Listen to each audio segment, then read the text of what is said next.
apresento a você, senhoras e senhores, Eduardo Spor.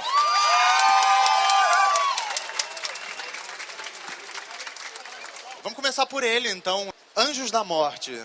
Foi o mais recente livro, né, da série, mas é bem diferente dos anteriores.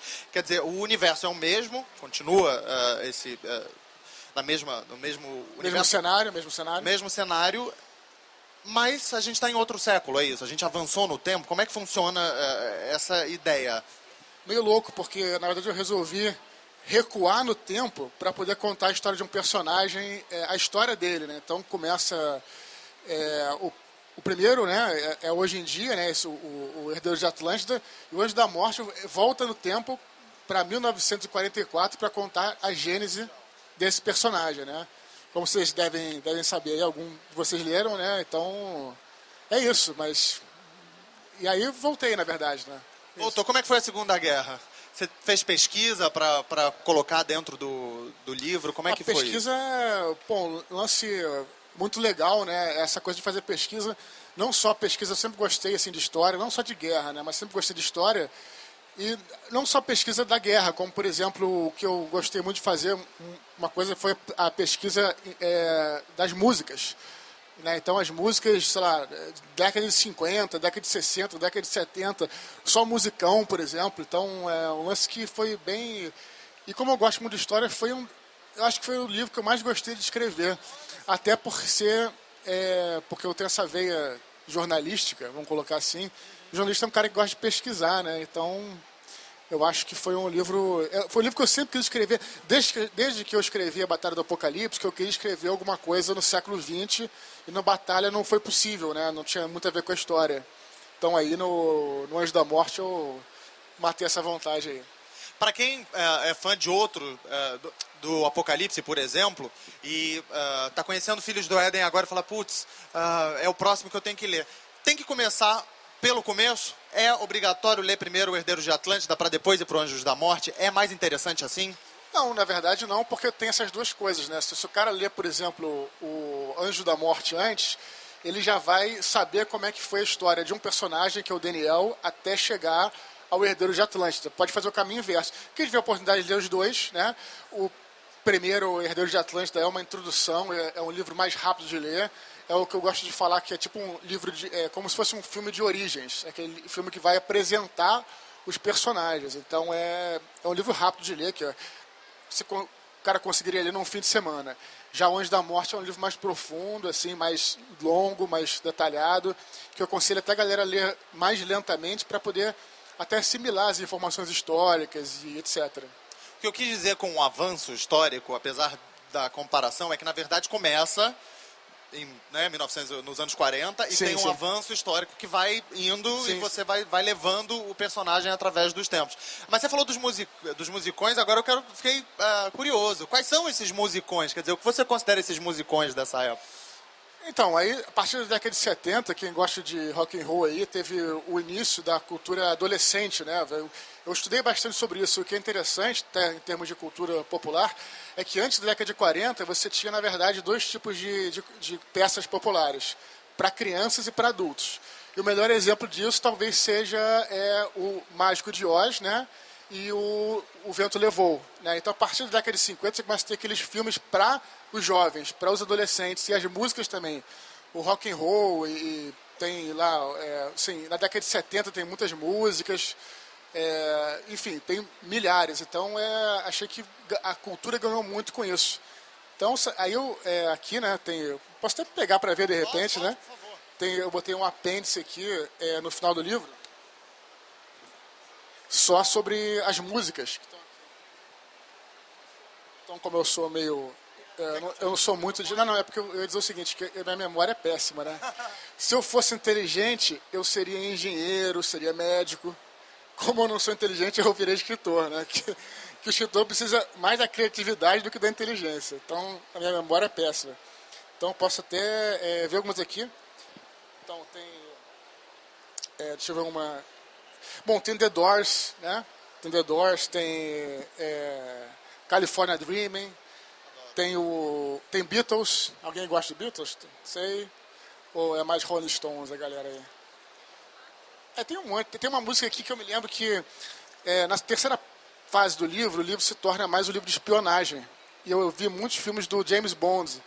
E tem um filme que, na verdade, como eu já sou mais velho, foi o primeiro filme que eu vi do James Bond, que é O Espião que Me Amava, de 1977. Então a música aqui, Nobody Does It Better. Não sou bom de inglês, desculpa aí. Aí depois vocês vêm aqui, enfim. Depois vem. Mas é importante, então, essa questão da cultura do século XX dentro do livro. O personagem, ele... Não só... por uma coisa que... foi legal, porque como eu fiz essa coisa... Como ele é um personagem que vai atravessando, então ele passou pela Segunda Guerra Mundial e passou também pela Guerra do Vietnã, ele sentiu na pele, vamos dizer assim, ele incorporou na pele as coisas que realmente existiram no século XX. Então, como é que era um soldado, por exemplo, ao voltar da Segunda Guerra Mundial, aclamado como herói, né? E como é que era o soldado ao voltar do Vietnã, aclamado não, assim, visto como um assassino de bebês. Então é interessante porque colocar isso, todas essas experiências em um só personagem. Então ele acabou incorporando o século XX e os sentimentos né, dentro de um personagem só, vamos dizer assim, né? Então foi bem interessante fazer esse tipo de comparação e tal. E os capítulos que eu mais gosto, inclusive, são os capítulos mais melancólicos, os capítulos em que ele mais se ferra. Que eu acho que é importante em termos dramáticos para a evolução do personagem. Aliás, ele tem um processo, né? Ele sofre um processo, não sei se é a palavra correta, mas de corrupção, que você chegou a comparar com o Poderoso Chefão. Além do 007, Poderoso Chefão é uma referência importante nesse livro? Nesse sentido, sim. Eu costumo chamar de a jornada do anti-herói. Vocês devem ter me ouvido falar isso no Nerdcast. Mas por quê? Porque o herói é aquele cara que evolui pro bem, né? Ele começa como um cara normal, vamos dizer assim, o Luke Skywalker começa no nível mundano, ele é um fazendeiro e ele cresce para um outro nível espiritual. E o anti-herói é o contrário, é um cara que começa num nível até bom e tal, e ele, vamos dizer assim, involui, não sei nem se existe essa palavra, mas ele decai para um nível mais mundano. Isso é incrível. No Poderoso Chefão é feito de forma brilhante. Também não lembro se eu falei isso no Nerdcast, não estou lembrando. Mas é incrível, é uma trilogia fabulosa, que você vê lá o Michael Corleone, né? Como, na verdade, ele começa... Aí a jornada do anti-herói. Ele começa como um herói e até os símbolos, os signos que o diretor coloca são símbolos de um herói, né? Ele está como uma farda do exército. Ele é um herói de guerra. As pessoas insistem em falar, ele é um herói de guerra. Olha como é que o cara não faz nada de graça. Esses caras sabem do que estão fazendo. Mário Puzo, Coppola, esses caras sabem. Então ele começa como um herói, literalmente um herói, não tem símbolo maior, ele é um herói de guerra, com medalhas e tal. E aí ele decai para um bandido. Então é o anti-herói. Então é muito bem feito, assim, né? Esse foi o livro que você sempre quis escrever. Isso significa que quando você escreveu o primeiro, esse já estava na sua cabeça?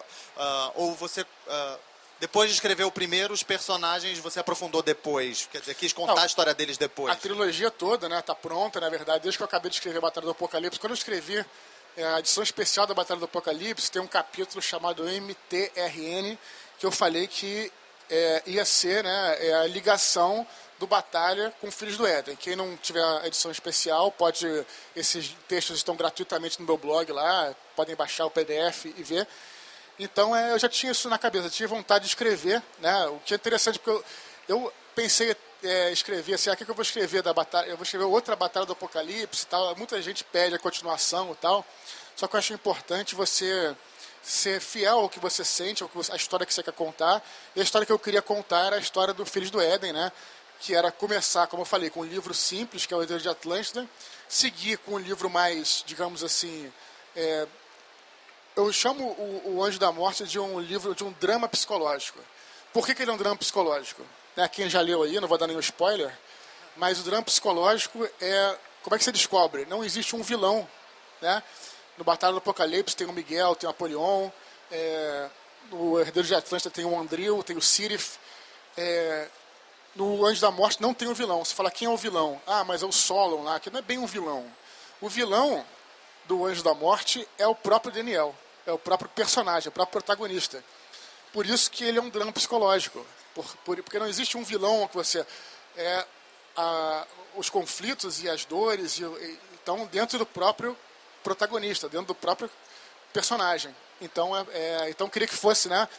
E o segundo, como eu falei, um drama psicológico, e o terceiro, finalmente, ser um grande épico, né? Que seria algo realmente que vai levar a Batalha do Apocalipse. Não vai ser depois da Batalha do Apocalipse, vai levar a Batalha do Apocalipse, eu já falei e tal. Quem acabou de ler o Anjos da Morte sabe o que aconteceu, viu o que aconteceu, leu o que aconteceu no final e sabe o que vai se desenrolar a partir daí, né? Então eu quis planejar essa trilogia como se fosse uma orquestra, né? Que começa com acordes bem simples, né? E uma coisa que você, de repente, vai ouvindo, vai aumentando, até que tem uma explosão no final, né?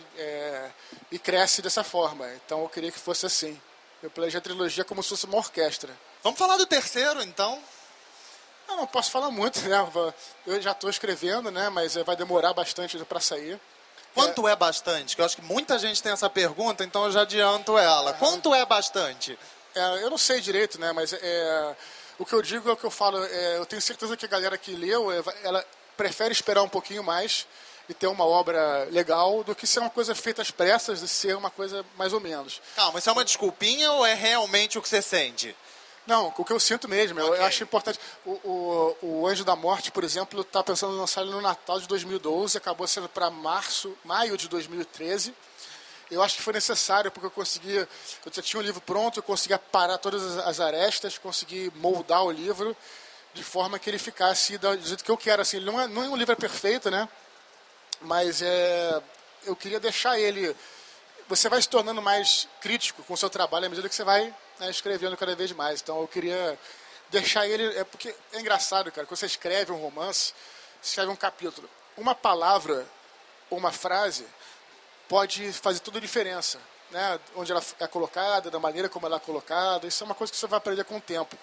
Então eu queria dar o tom certo, né, a tudo que está ali. Você passou de autor independente para um dos maiores escritores de literatura fantástica do Brasil hoje, com mais de 500 mil livros vendidos. Hoje esse número deve estar até maior. Como é essa sensação, né, daquele início, daquele garoto quase que lançou quase sozinho o primeiro livro, para hoje com uma editora bancando, com esse monte de gente, com o pessoal que está em casa e na própria internet também, acompanhando o seu trabalho? É muito gratificante, sei lá, ver que você, sei lá, a tua mensagem pode chegar às outras pessoas, né? Hoje meus livros também estão na Avon, né? Que é o catálogo da Avon, além das livrarias também estão na Avon. E chegam em lugares onde não tem livraria, isso é muito, muito gratificante. Às vezes você não tem como mensurar isso, né? Então, sei lá, eu acho muito legal. E quem proporcionou isso, eu falei ontem no Facebook e também no Twitter, né?